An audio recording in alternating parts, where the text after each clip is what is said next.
But to be fair, I recycle all my clothes. Same. And I also don't shop online and return stuff all the time. Like I have no lots of idea people what you're I know. talking about. So, I should probably do an online shopping episode. yeah. It'll just be me doing online shopping going, look, see, this is how it works.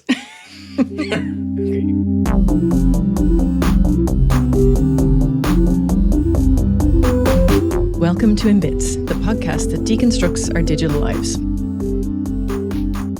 I'm Nicola. And I'm Liam, and we're both lecturers in IEDT in psychology and cyber psychology. So Liam, what are you in bits about today? I'm in bits about Christmas. Specifically, the relationship is a bit of a random one to be in bits about. It should be a happy time. But more so how we behave with technology at Christmas time and how it's both been integrated into our traditions. Like, if we think of generally how our Christmas behaviour happens. So it's been profoundly transformed by technology. So it used to be about specific personal experiences, sharing time with family, and technology really has kind of come in and thrown a positive hand grenade and a negative one at the same time. Think about your family's traditions, your community celebrations, stuff that happens in the offline and the online world, and now consider how that is mediated through our screens that we're using. We shop on Amazon. We call distant family. We scroll through Instagram photographs of other people and their perfect, happy little Christmases. I sound really bitter. They're perfect little Christmas trees. Perfect little Christmas trees. We share Spotify raps showing everyone what we listen to in the year, whether or not they actually want to see that information. So exciting to see people's Spotify raps. So exciting. Is it? And I'm sure they're as excited to see mine. Sure. / sarcasm. Yeah. I find some of them interesting because I'm like, oh, there's a new artist that someone's listened to. That's true. After that, I'm like, I sound really mean. I don't particularly care what age you are in your listening profile. That was actually kind of funny. But and it's only funny because I was 20. There is research on some of these aspects. So we're going to apply a couple of these to different examples.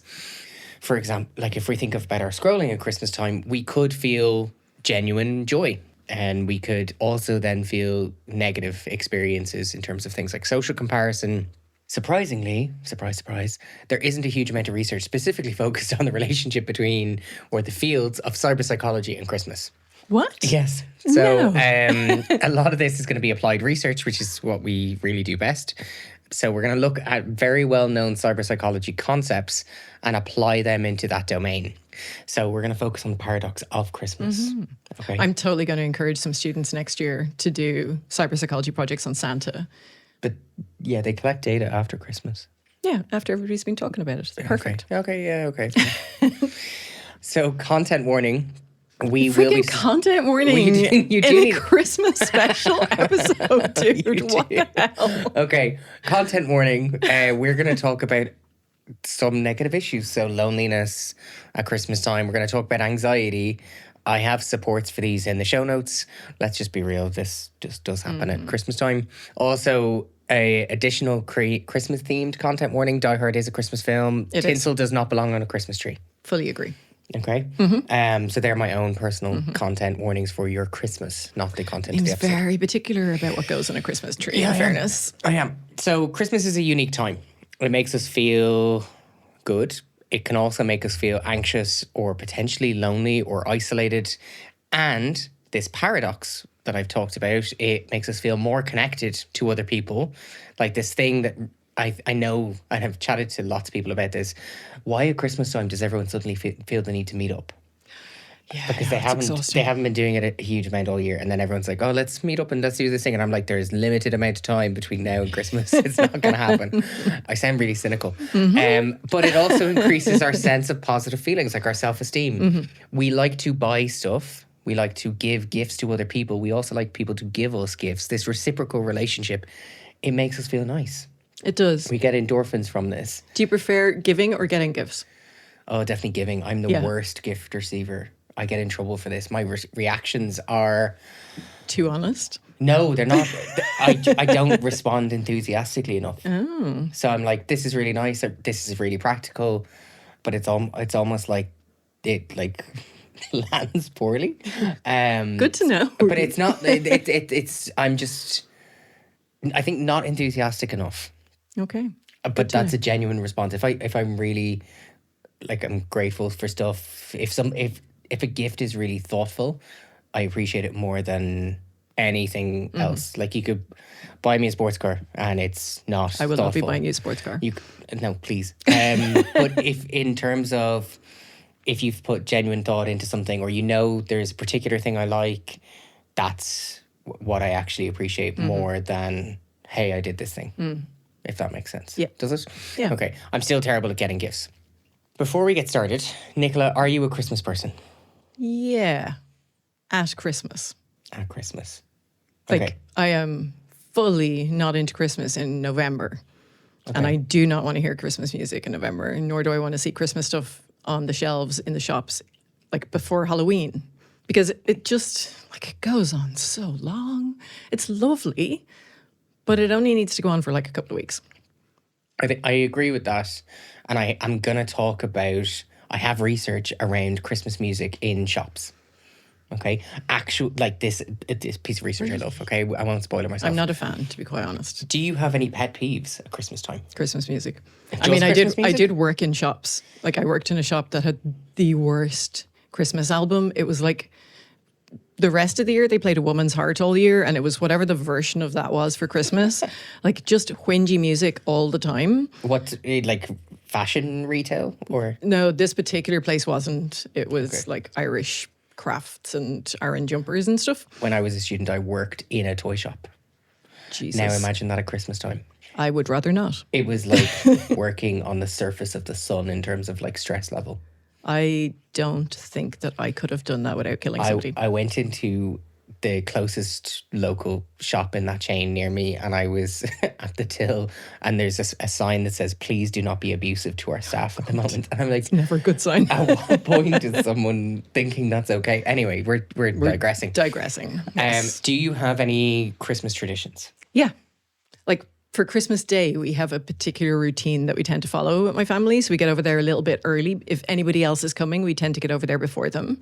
And we have an Irish coffee and one of my mom's mince pies, which are delicious. And then we open all our presents, because my mom, despite the fact that we do Christkindle, still fills not a sock, but a sack full of things for us. And when my husband Ron joined the family, he also got his own sack with bits and pieces in it. Okay. So I've started doing it back to them. I got socks for them and I filled them. So that's really nice. And then we eat an enormous amount of gorgeous food, because we like our food a bit fancy. So we make nice starters and bougie things and all sorts of things. And then, like, it doesn't really matter how many people there are, but like the general rule of thumb for desserts is like the amount of people plus 2 for the number of desserts that you're going to have. See, I'd be more like that with the starter. Well, we would have like snacky things and then a starter and sometimes 2 starters. I don't have a big sweet tooth, to be fair. Now, But it's really good. We really enjoy it. And lots of good wine. all of these Christmas traditions that you have in person, do any of them impact or have been impacted by technology? Do you take a photograph of any of them? No, I always forget. Okay. I have one photograph from like maybe 3 years ago. Oh, I have a few from last year because my niece is there now and I'm always photographing her because she's so cute. Okay. Do you post any of your Christmas traditions or Christmas things you do at Christmas online? Usually not. Occasionally, if I manage to get our Christmas tree up before Christmas Eve, I will sometimes post a picture of it. Okay. I have We're a in while. the second week of December. Yeah, no, I have ages. I'm So not it's getting not up yet. like I have put it up on Christmas morning once, but I have a number of times put it up on Christmas Eve, not through my personal choice. Okay. We are very different people. We are. Liam's tree's been up for a while. It went up for the 1st of December. And that's okay. I'm perfectly fine with that. I have also deliberately, as part of this episode, I put it onto social media. I know you did. And I did that as part of social sharing, but also because to see like how much interaction there is. And one of the trends I see impacted by that is that Christmas tree as a kid. So I have stuff for my Christmas tree that is older than I am. Same. And there's family traditions and stuff in that. And I share that, but I also share it with my family in our WhatsApp group, and it's a shared tradition that at a distance we're still sharing with each other. But people also then instantly, like, you get people who will like and interact with it. We get feelings of joy or happiness because of those engagements. So all perfectly fine. Yeah. But it's not designed for negative social comparison. It's also not designed for upward or downward social comparison. But those things will happen because it's facilitated by technology.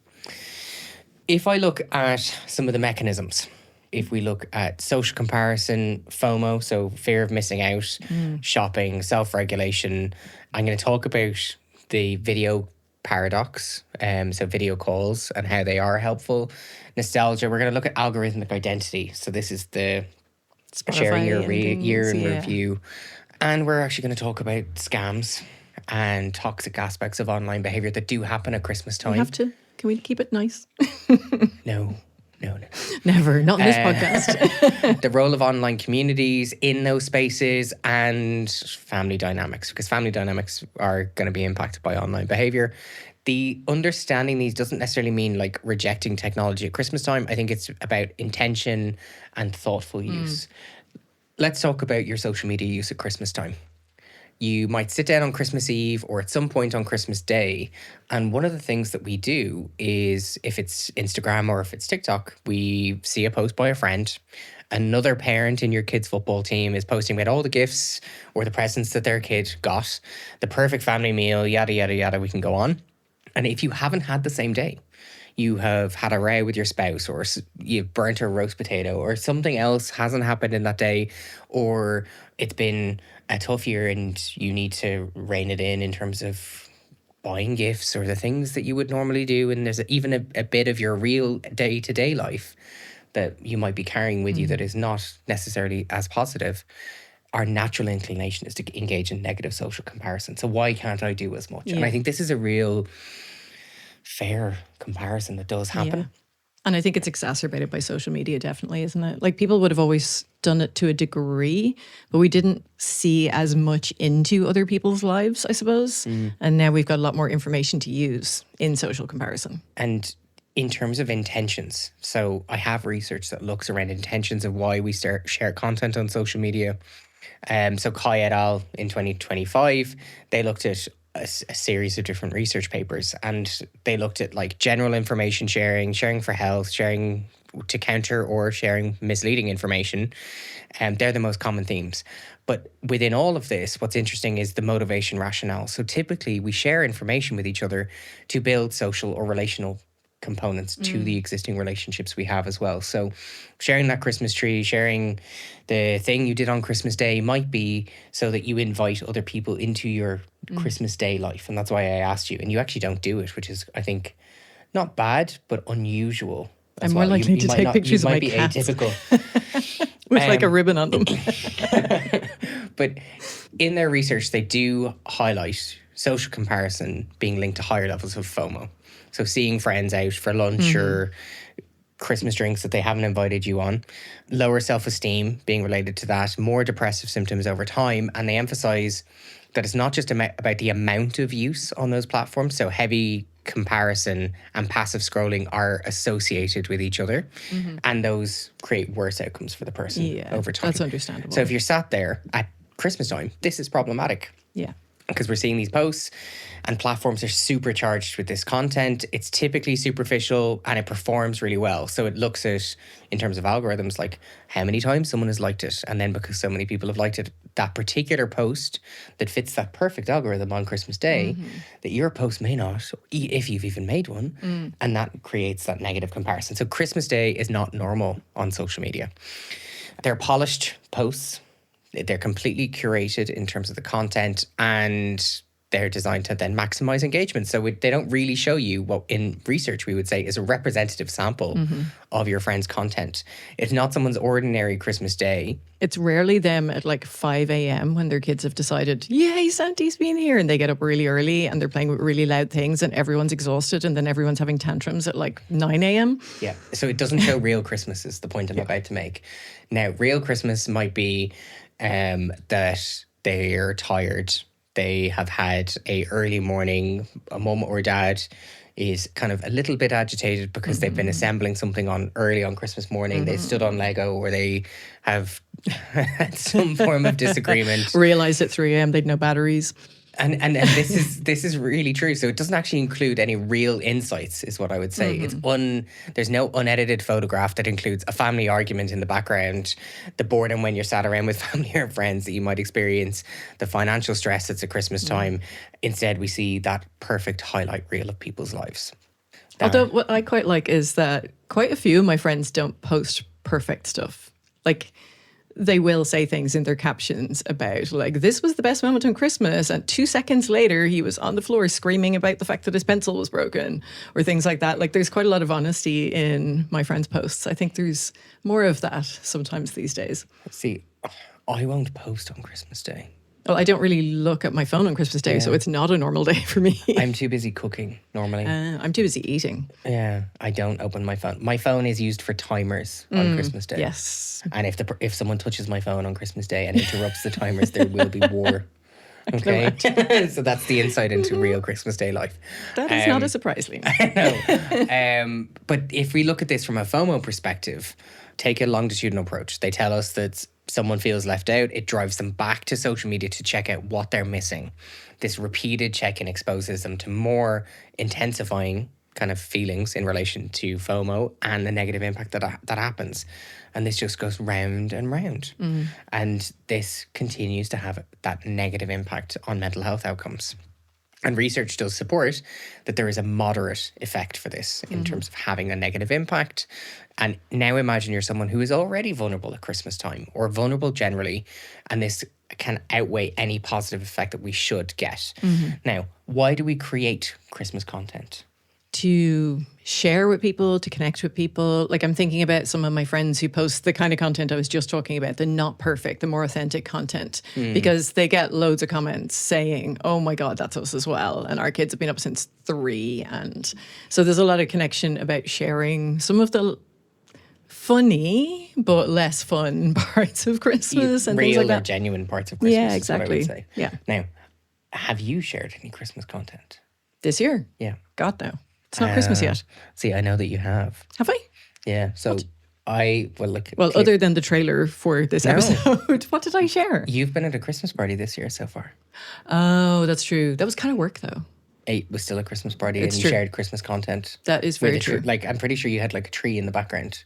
There could have been. Yeah. So Christmas That content. is very true. Okay. I'm so sorry. I lied. Yeah. So that was a trap. I knew you Yeah. would.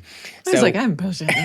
So if we know that we might be negatively impacted by sharing Christmas content, why do we do it? We can't really stop ourselves. Why do we then know it's going to have a potentially negative impact in our consumption? So why do we keep sharing a Christmas tree? Why do we keep sharing a photograph of Christmas dinner or gifts or other experiences that we have? And I have a good positive example of this. Okay, because I was going to say the reason I'm going to share my Christmas tree is just to traumatize you because nothing on it matches. Or to prove that you put it up, I think, at this stage. Maybe. Maybe that too. If I don't see a tree, That's if it gets doesn't up. exist. In terms of social media trends, can you think of any that relate to Christmas or Christmas time? Yes. Okay. My favorite hashtag of all time, which is duvet, no, it's Christmas. Duvet. D-U-V-E-T, like a duvet cover on a bed. Okay. No, it's Christmas. So this is the best hashtag and it's the most fun. So this was classic Twitter and I absolutely loved it. And it was one of the reasons why I stayed on Twitter long after I should have, because I just loved it every year. And it was started by a guy called Rodri Marsden. He has brought it over to Blue Sky, which I am so happy about. Okay. And he started, he said, as he said himself, somebody smarter than him came up with the hashtag. It's basically all the mad places that people end up sleeping when they visit their in-laws, their parents, when their parents come to visit them, they end up sleeping like beside the fridge in the kitchen. Because like, I think what's lovely about it is... Hang on a second, I need to see this. Usually on social media, we see these very curated houses and everything like that. And what this is a glimpse into how so many people have real houses with like a mad spare bedroom that suddenly there's 8 people coming and they're all staying, and they get like shoved into their parents' craft room between the weird doll on one side and a pile of boxes and a whole bunch of mad stuff. So it's just fantastic. It's pictures of insane places that people This end up is just sleeping. mad. It's completely I also would not sleep mad. in any of these places. Well, I know, Liam. Liam has standards. No, it's more so just that I'm at an age where like I can't be sleeping on the floor. and like, that my back dust would be would in kill you. bits. Yeah.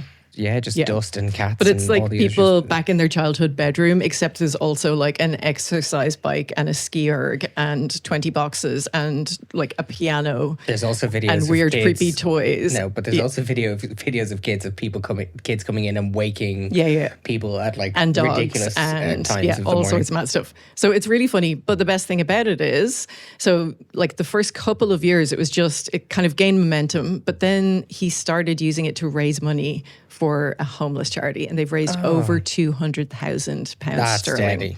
That's really cool.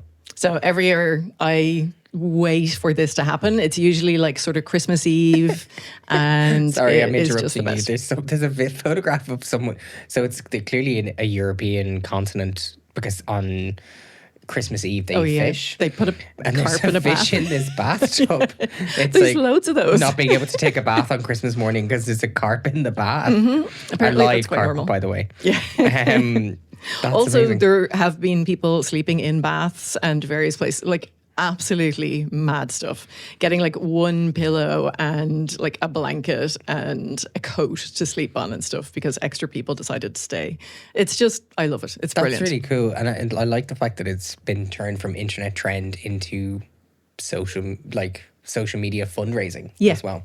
And like it's really good for social cohesion. Like one of the things people love about it is that it's not perfect houses, right? It is the normal, like your parents' mad spare bedroom and stuff. It's not social comparison; it's connectedness. Everybody's competing over which is the most insane place that someone is sleeping this year. Okay. Well, there's one Which is photograph where someone's under a piano.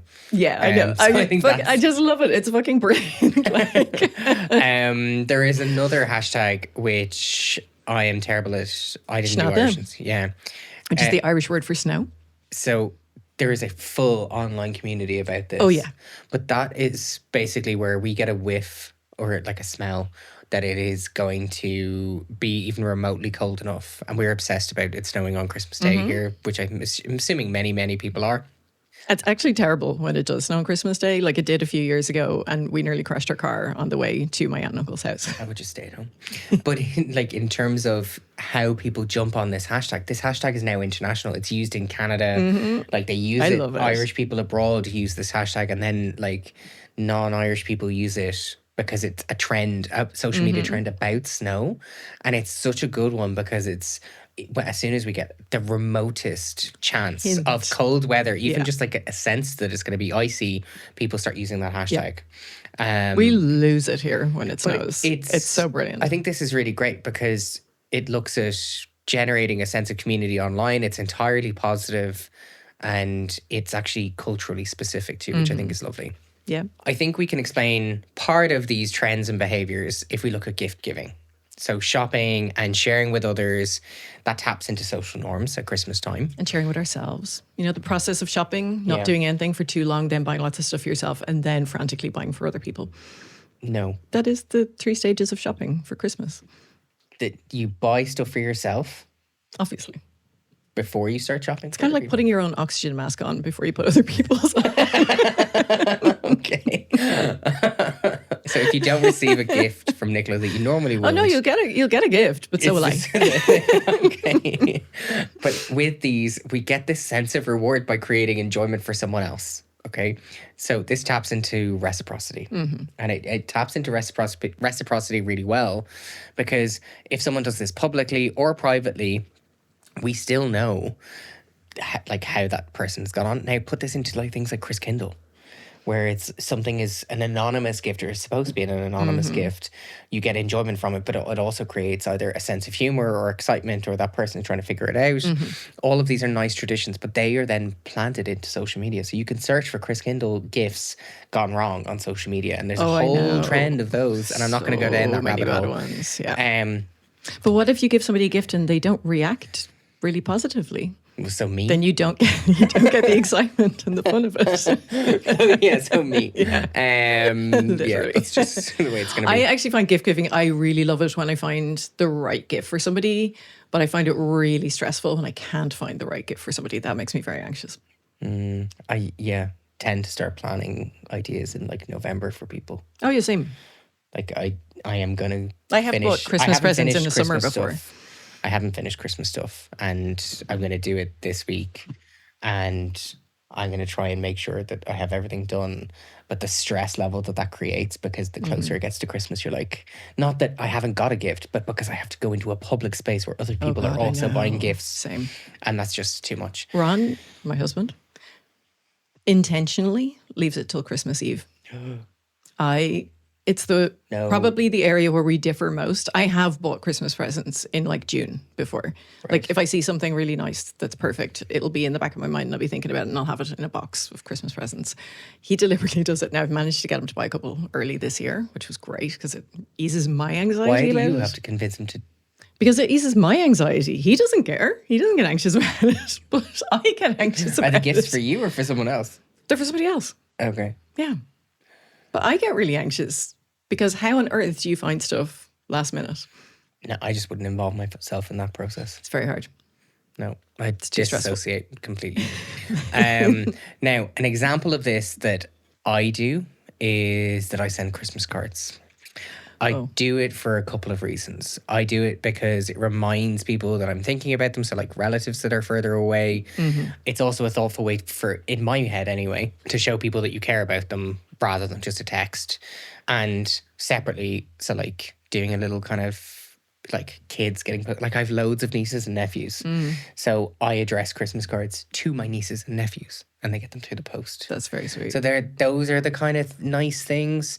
But also in terms of norms and reciprocity, I like to get Christmas cards. Crap. That I don't send them because I want them, but I also just like them. Okay. So like that's not an attack. Just to It be kind clear. of is. Well, maybe it's not an attack, but I'm feeling very bad. I used to be quite good actually at sending them, and I got worse and worse. And now sometimes I forget to even bring them with me to hand them to people. So I bought them this year. I'm going to have to send you one. There are other persuasion principles. I fully expect that Christmas card, by the way. But there are other persuasion principles that feed into this. So just before Christmas, retailers have moved from kind of Halloween focused or end of summer sales, and then they play on other Immediately into Christmas. and they immediately fire into it. So they go into other persuasion principles, this high sense of urgency. Okay. In like September. But it's also high arousal in terms of these environments. So think of, it's already playing on the scarcity principle. So we think that nothing is available. We're in a toy shop or a technology shop. Black Friday is presented to us with all these deals and they're going to run out and oh my God. And then we completely forget that Cyber Monday is about to happen. There's another persuasion offense, which also has an element of scarcity in it. And yet all the sales are still on. And all the sales are still on. I'm still using discount codes from Black Friday and it's weeks later. But we think that there's a difference then at Christmas time. We don't understand things like loss aversion. So if we've missed out on something in that moment of time, it adds that additional level of stress. And when you're walking around a shopping center, you're trying to buy Christmas gifts, you're trying to remember the food shop that you're supposed to do, all of this can actually take away from the enjoyment of Christmas time. God, yeah. It's really stressful. So if you feel really stressed, Duns in Cornell's Court, anywhere near Christmas. It's Going like into Cornell's every Court, person in Ireland is in there. it's a supermarket, by the way. Yeah. Just It's a particularly good supermarket, but like everybody goes there and it's insane. the most stressful thing is the car park. It's not even actually being in there. It's the No, car it's park. being in there. It's the heat The heat. and the amount of people and kids. I'm just like AirPods into the noise cancelling mode and just like fire around there. But the underlying problem with all of this, we add something to our cart, we go to purchase it, we have those shared experiences in these online settings. And if we bring it back to the cyber psychology of the problem, is that the same posts that make us feel connected, the same behaviors that make us feel connected can also be an unfortunate or a painful experience for someone else.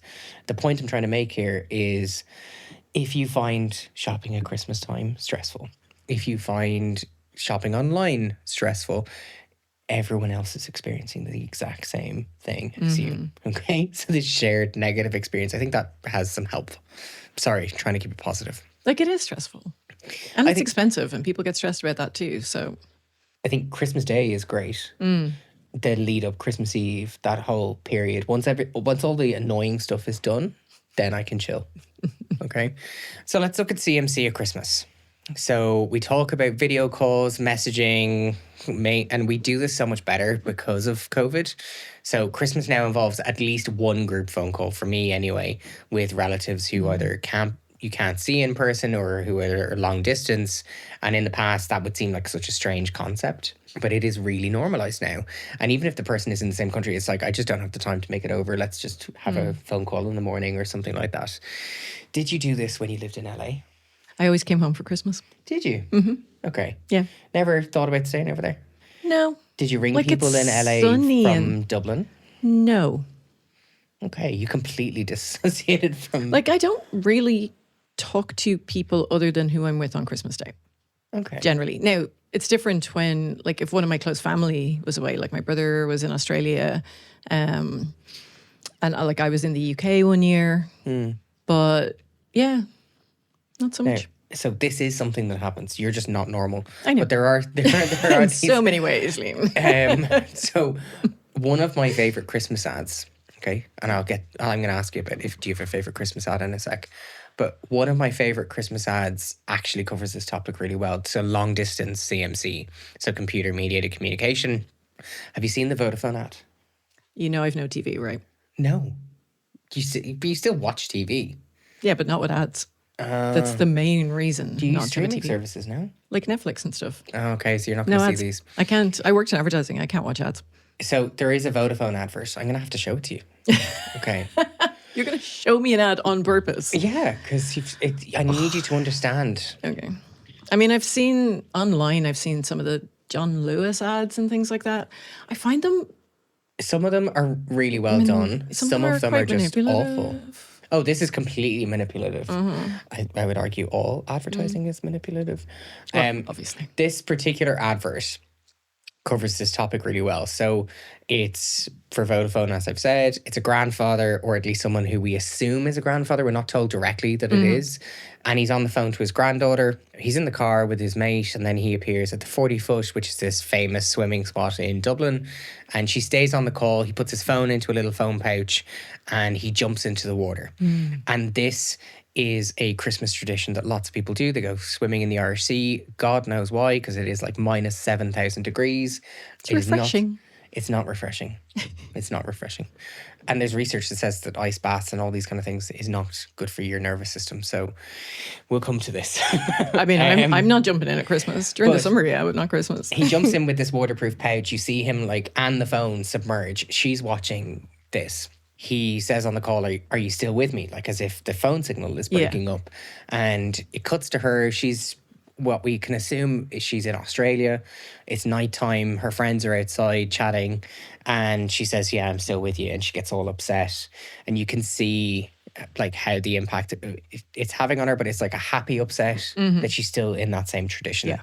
And that taps perfectly into the concepts of computer media communication at Christmas time, emotional connection that's deepened through that. So it's this provided by technology, instant feedback, shared social connection too. And we know that our use of video messaging has increased since COVID. And we know that it's been used for social support, communication with families, and research by Sun 2025.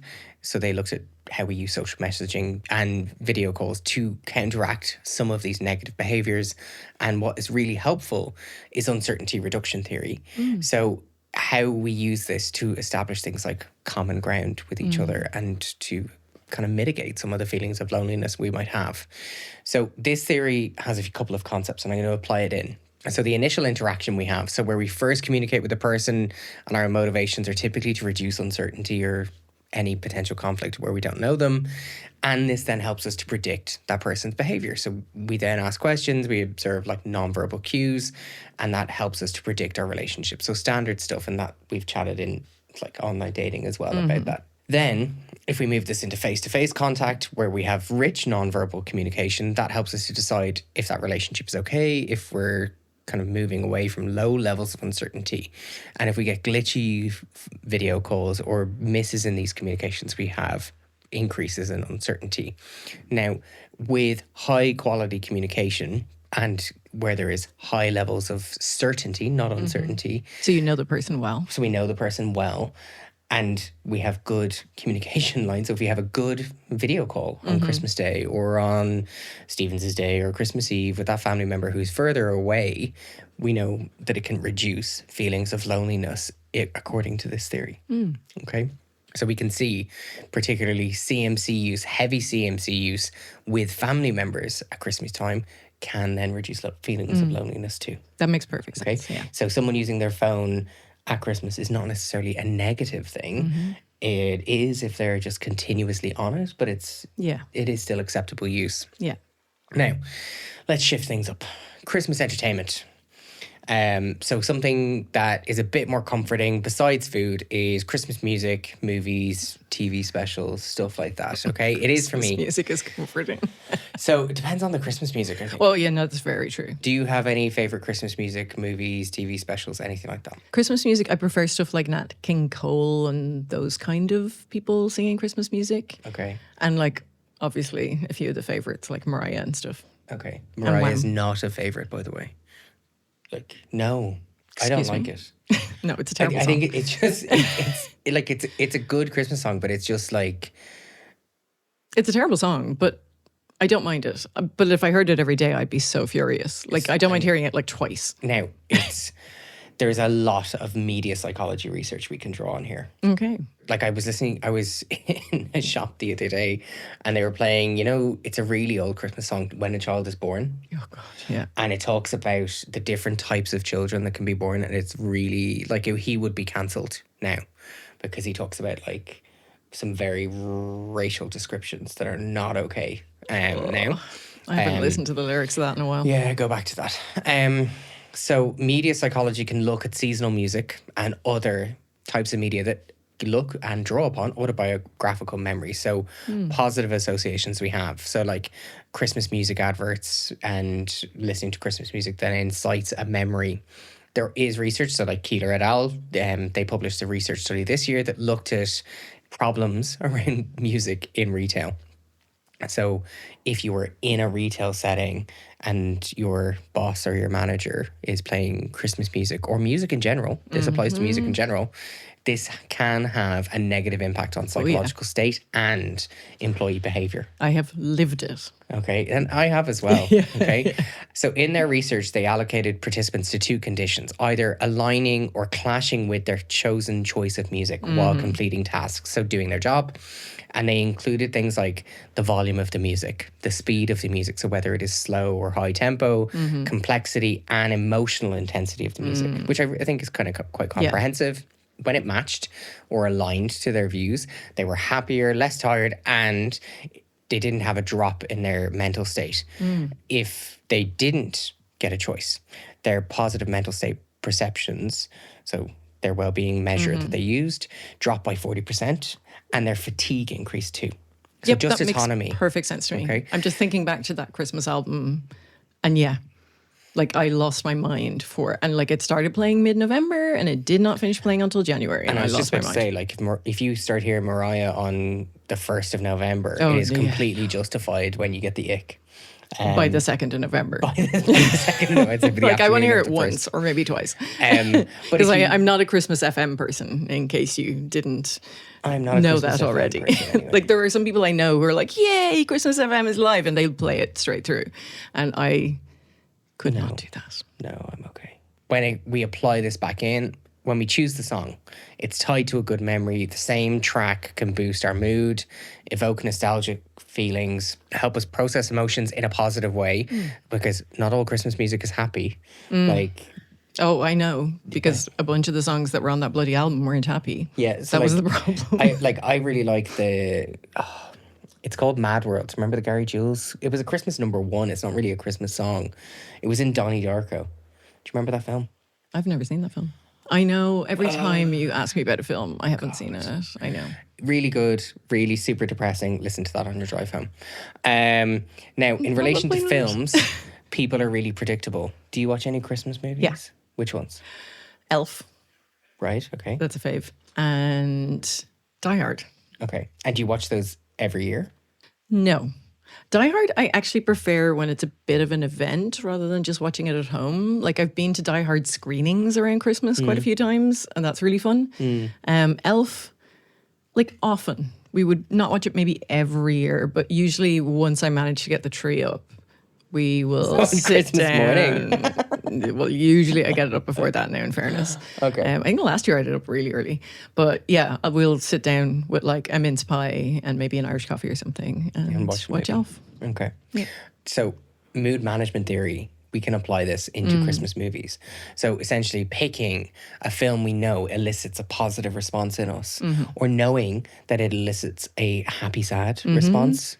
So, this where we know that we might get the feels with this particular film, and it's going to do that emotional response, but we're prepared for it. Okay. And that's okay. Yeah, it's a comfort movie.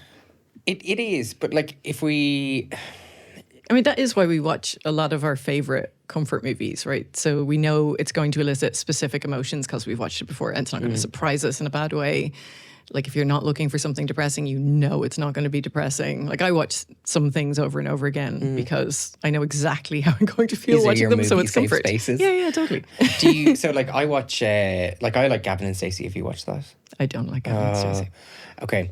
So like there's a Christmas special, and Nessa, she gives taps to people for Christmas. It's so strange. It's brilliant. Taps? Like As in water taps? as in water taps, and it's just so ridiculous. Okay, but you also know, like you know the outcome. You know what's going to happen in the special. I've seen it loads of times, and every time I'm like, okay, that's perfect. I'm leaving that on.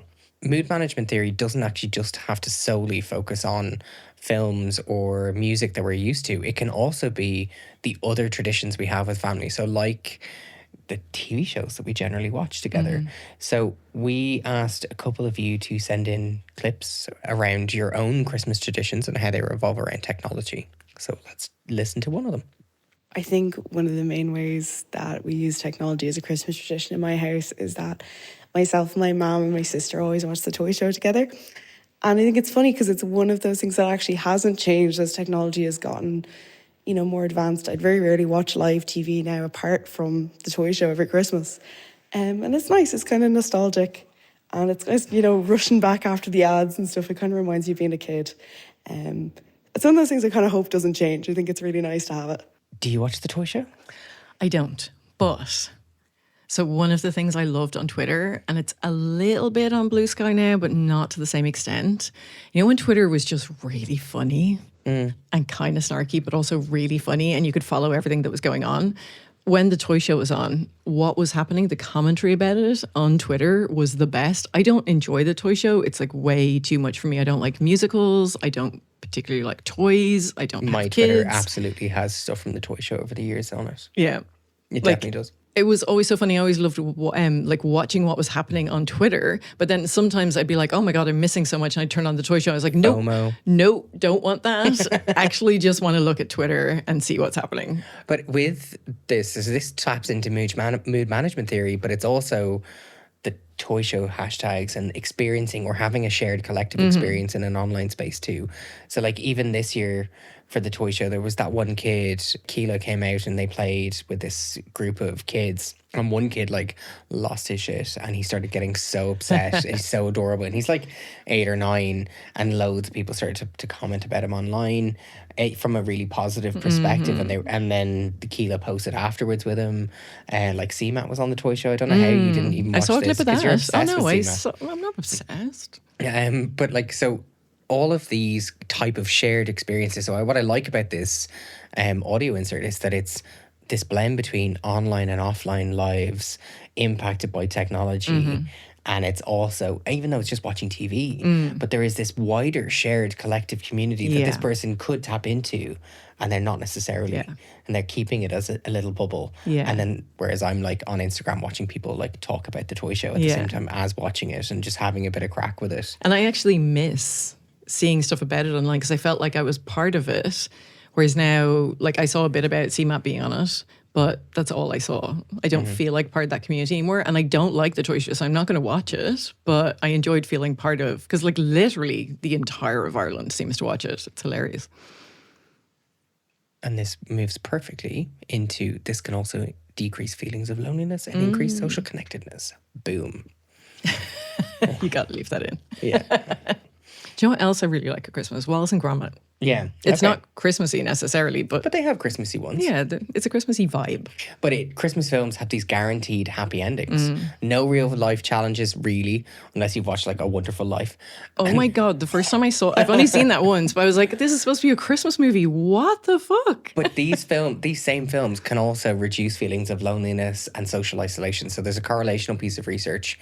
It was with 800 participants, and they looked at relationships between concepts in movies and music and their ability to induce nostalgia. They induced nostalgia and reduced feelings of loneliness, low self-confidence, and increased perceived social support and social connectedness, even though they weren't with other people. Okay. But it's the feelings that they had that were connected to those films were sparking that again. So there's Yeah. kind of like social safe space in that media. I wonder, is that why those Hallmark movies that like it's basically the same movie just over and over again? They bring out like rebranded, 5 versions of them every Christmas. Yeah. Like they're so safe to watch because you know exactly what's going to happen, and why they do so well, even though it is literally the same thing over and over again. But you put the same movie, the same song on as a kid, and you're doing something quite similar, where it is inducing that nostalgia in you. You're activating an autobiographical memory. You're increasing those feelings and the positive feelings. So even when the same music is piped into your workplace for 8 hours a day, if you lose control, this music kind of misfit behavior happens. And it's this enforced listening that worsens our mood, depletes our energy, and has an impact on retail staff. But if you were in your retail environment or in your workplace, wherever it might be, and you had the ability to put on the Christmas film in the background in the store, or that music that you playlist that is comfortable, or the music from that film that you like, that can induce those positive feelings and have a positive connection. If it does for you, the likelihood is it can for other people too. Okay. Same, we're just going to stay on brand with music. This algorithmic behavior that I was talking about earlier. So in December, we see changes in our technology, and suddenly our favorite apps are telling us that we are special, even though we may not be. We have our year in review. Spotify Wrapped, Instagram does top posts, Facebook does year in highlights, and they do then this again around New Year's Eve too. Apple Music does replay. There's all of these trends that happen, and they become annual rituals for people. And lots of people start sharing it, and then it rolls and it snowballs, and lots of people do it. If we look at this in terms of algorithmic identity, we look to see, well, can it explain who we are? And it comes back to our individual needs. So we feel almost seen and heard if Spotify can get it right. And the thing is, Spotify can get it right because Spotify has that information about you. Okay? It's not that you're unique. This is Spotify reading your data back to you. Of course it is. I love how they've taken something which normally we don't like, which is collecting all of our data and looking at it, and actually turned it into something that people share and think is brilliant. But so Taylor and Shen did research about this with the TikTok algorithm and looked at how personalized it was and social connectedness. And they found that high perceived responsiveness in an algorithm is positive for their sense of social connectedness and their self-esteem. So if it linked them to content that was related to them, it made them feel good too. Yeah. So we can see how that works. So if Spotify says your top artist is Taylor Swift, you've listened to 250 hours of it, and you're in the top 1% of listeners, something happens. This feels objective. It's data. It's about you. You get a personalized message from Taylor Swift telling you about how you're her number one fan and you do all these things, and it makes a positive, unique experience for us. The data is gamified as well. So that's another psychological aspect of how we feel connected to it, and it's fun. And then it encourages us to share. We compare our statuses to other people, and it starts to make this community, and it's ritualistic sharing. So we do social proof. So everyone else is sharing it. Why haven't I? I should start to share the same content too. I love the way people who have kids, theirs is just complete mess. Oh, yeah. It's just like lullabies or like, I don't know, Frozen or whatever the thing the kids are listening to at any given time. One of my friends shared their Spotify year in review, and it was loads of Chapel Roan And then it was like the Baby Shark song.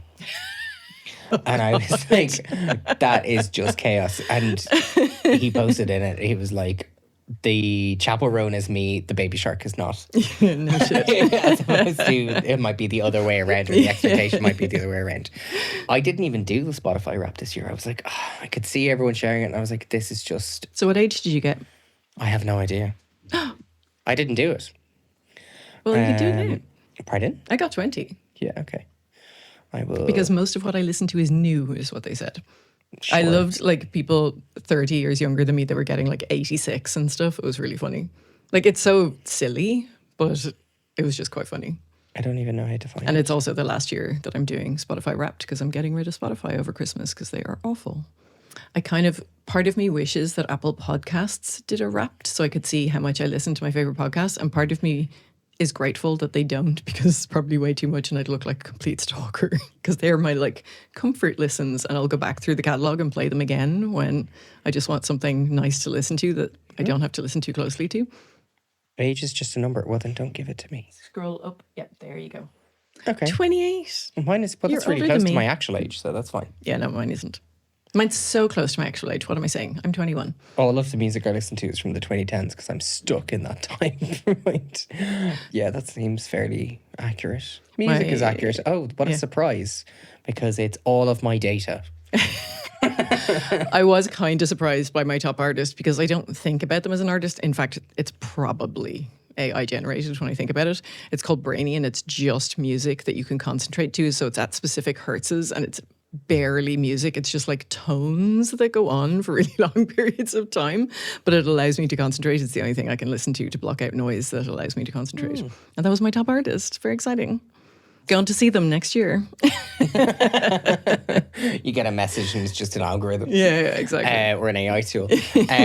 So they're all the happy things at Christmas time. We're going to go negative now. So we're going dark. We're going The dark. dark side of Christmas.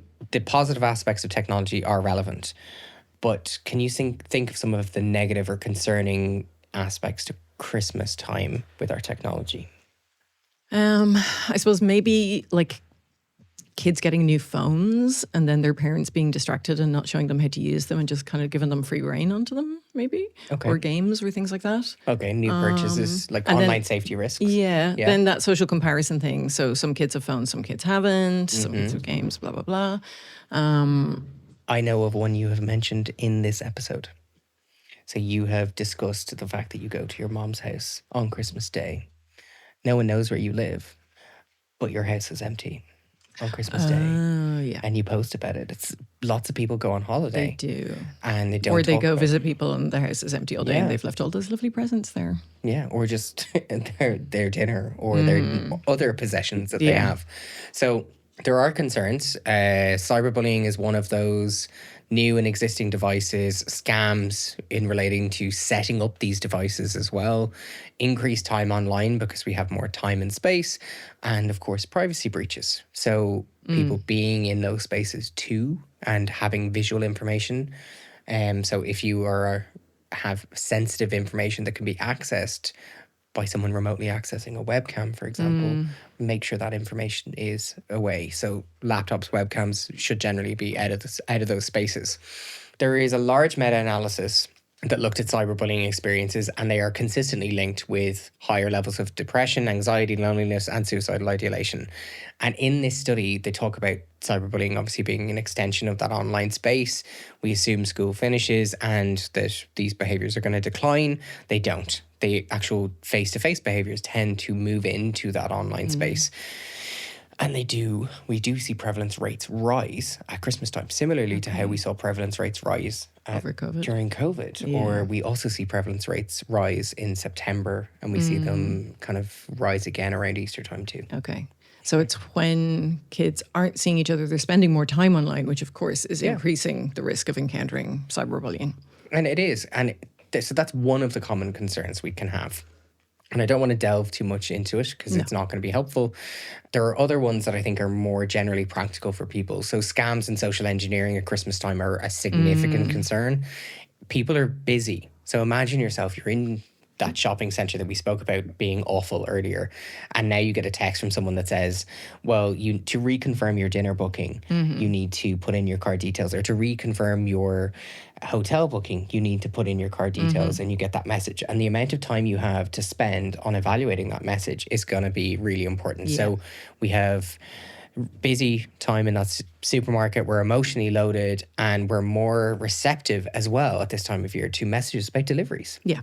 Oh, 100%. And Sales. also credit card, credit card and bank account issues, because like you've so much stuff that you have to buy and that's important. And so you'll panic more about it. At this time of year, I check my statement every day for suspicious transactions because I am so vigilant because of the amount of scamming that happens at Christmas time, because so many banks have so much money coming in and out and people do in their accounts that fraudulent transactions rise and they slip through quicker. Yeah. The problem is I'd look at mine and I'd be like, what the hell is that thing? I didn't do that. And I did. But things like urgent money requests from things like supposed relatives as well, those types of scams increase too. So Also like fake goods for sale, all of those kind of things, stuff around online shopping. There's loads of stuff, fake deals. Like if something looks like too good to be true, like you really want to get your kid an iPhone, so you find one on Done Deal and it's way cheaper than it should be and you think you're getting a great bargain, there's probably a reason why it looks too good to be true. So careful with things like that. Yeah. Now, social engineering leans on these well-established levers, okay? So urgency, scarcity, authority, reciprocity, social proof, all of these bypass our deliberate based thinking rules. So Robert Cialdini's work, so the influence of these principles in terms of cybercrime. So, for example, we get a message that says, your package has been returned unless you pay this fee now. Only 2 hours left in this particular deal. I'm calling from your bank's fraud department. And under high cognitive load with holiday pressure, we do not respond well to these and we tend to fall victim to them. So privacy as part of this is a significant risk too. So if you think, like we've spoken about, consider the people in your life. Do they post about their movements at Christmas time? Not really. That they're in a different location? They're out for dinner? Some of them would. Do they post any more information about their additional behaviours? So my friends might post that they're out for Christmas drinks or they're out on Grafton Street, those kind of images that you might see. My friends are a lot younger than mine. Okay. My friends are all tucked up at home under a blanket watching telly and having a cup of tea. in terms of the activities we're doing, so we post so much more information. Now think of like holiday posts, geotags, family locations at homes. Not just, I don't mean like your friend has gone off to like Spain for Christmas. I mean, they're tagging themselves at their home and now that person is very aware. You've posted a photograph in your home at Christmas time. Yeah. Look at all that stuff in the background of your image that I know is there. And I don't necessarily need to target you at Christmas time. I now just know where you are. And I'm not trying to like prey on fear. Now, repeated airport check-ins, beach posts, revealing that a house is empty, all of these, the layout of your home, all of these are significant risks. Okay. So having an assessment of that. So over months and years, this starts to build. We think about our possessions, the routines that we have, who we are or are not in relationships with, and we can start to build a very nice profile of what people behave like. Yeah. So it brings us back to this privacy paradox. At Christmas time, we want to share lots of information with people. It's a social norm to share all these pieces of information, the context, the memories, the things that we're doing. And we put this extra visibility at Christmas. So the posting of our holiday photos, our Spotify Wrapped, the screenshots of all of these, they make our lives so much more tangible because we enjoy sharing them. But that is all information that someone else can misuse. Yeah. Like anything that's information personal to us can be leveraged against us so that it appears somebody knows us better than they do, or to send a message that's more targeted or personalized, or to physically go to your house when you're not there. Like there's so many different ways it can be used. I think in terms of protective strategies or harm reduction strategies, whether it's cyberbullying, like screenshots, blocking, reporting people. For scams, it's countering those persuasion techniques. So knowing that, okay, if I get a message, we know that Ireland is one of the most scammed countries and phished countries in the world. Yeah. So if you get a message, try and be more actively aware, even if it's Christmas time. Okay. Stop, think, check, right? Stop, think, check, but also increase your privacy. Still post about your holiday. Still post about going to your mum's and having that mince pie before everyone else gets there. That's still okay. Delay your post. Yeah. Or post to close friends. Or post to close friends. But even if people you you want actually public know. visibility, so lots of people do, just delay the Yeah. content that you post. Put like a 2 or 3 day delay in that content. Yeah. Remove location metadata from the images you post. And just be smarter around that. Yeah. We've spoken a lot about the different research. We've applied it back into theories of Christmas time. So social comparison, amplified by algorithms, our shopping behavior, our persuasion techniques, being socially connected and disconnected, our entertainment, our nostalgia, and the darker aspects of Christmas time. It is a time of year where we can feel additionally connected, but we need to be aware of the comparisons we might make, the validation that we might seek, and the surveillance that might be happening. Okay. We need to look at the comparisons between agency and exploitation. So making sure that we don't allow ourselves to be exploited, and understanding that these paradoxes don't require rejecting our screens or rejecting our devices. It requires us simply to look at our behavior and how intentional we are with it. So a more mindful approach is needed. I'm not saying withdraw. I'm just saying be clever. Now, we will not be releasing an episode next Tuesday. Oh, yeah. Yay, we or get a in Tuesday, break. 2 weeks' time. We're going to be taking a break, and Because we are will- tired. It's been a long year. Yeah, we've done. This will be our 21st episode. We will be returning in January, and you will get a lovely trailer ahead of time. 6th of January, I The think it 6th is. of January. Yeah, my brother's birthday, especially for him. Do you want to give us a spoiler of what you're going to talk about? Cats. Cats. It's especially for my brother. He Just also cats? loves cats. Well, no, some stuff other than cats, but like it's going to be called The Internet is Made of Cats. Okay, that's all I need to know. We'll see you in Liam, January. Liam won't be on that episode. I'll throw in some dogs like for balance do. or whatever, but like, yeah. You've been listening to In Bits, the podcast that deconstructs our digital lives. I'm Dr. Liam Challoner, And I am Dr. Nicola Fox Hamilton. and you can find us on Blue Sky, Instagram, and TikTok at In Bits Podcast. We would love to hear from you. Follow us to find out what our next topics will be, to suggest topics, get in touch about your own experiences and thoughts. We'd love, of course, to get your feedback and find out what you enjoy about this, what we could do better. So please leave us a review on Apple Podcasts or a comment on Spotify because it helps other people find us as well. This episode was edited by Owen Hurley, and thank you also to Owen for our lovely theme tune, as always. Thank you for listening, and I am off to go write a card and post it to Liam, because otherwise I'll be in trouble. Yeah, and otherwise this will be the last episode of our podcast. I better get my tree up as well.